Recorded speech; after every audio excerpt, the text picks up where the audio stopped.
President Carter's decision to choose hospice before the very end of life will have a lasting impact because he's a well-regarded ex-president.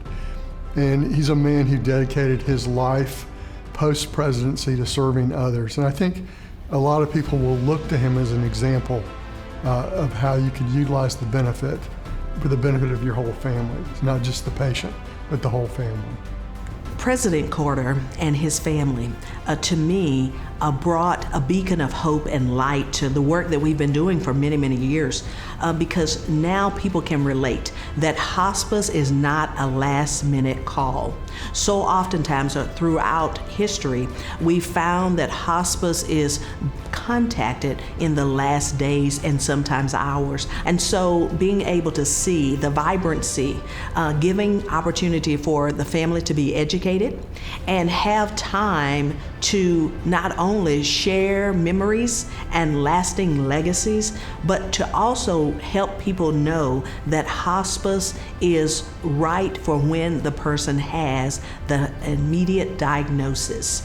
When the doctor says there is the opportunity for hospice, they need to be contacted early. But what makes it so important, and to me the investment, is that I see NHPCO every single week make sure that we keep this at the forefront. So I'm just really grateful to President Carter being so public about his hospice journey.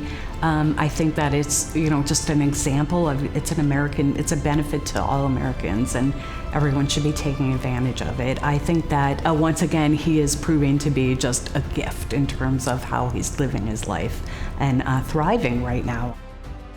Jimmy Carter has led by example once again by showing us that there are options at the end of life to really spend time with your family, to be comfortable, to be pain-free.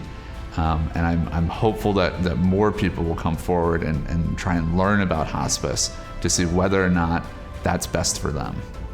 President Carter's decision to elect hospice as he began to approach end of life is very courageous and is also educational for the community, for the nation, and for hospice in general, as the choice helps us all remember what matters most. I think oftentimes death and dying is something that naturally as humans we kind of want to disassociate from, and to have such a national figure and a national treasure related to the hospice benefit, to hospice care in general, I think it really humanizes the end-of-life experience.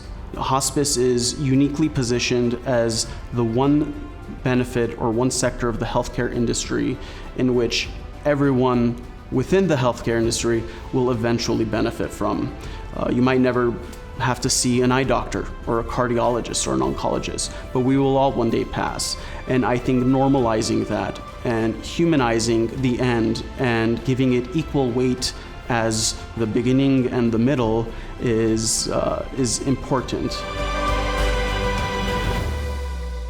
Thank you, President Carter, for lighting the way for all of us. Thank you, President Carter, for lighting the way for all of us. Thank you, President Carter, for lighting the way for all of us. Thank you, President Carter. Thank you, President Carter, for lighting the way for all of us. Thank you, President Carter, for lighting the way for all of us.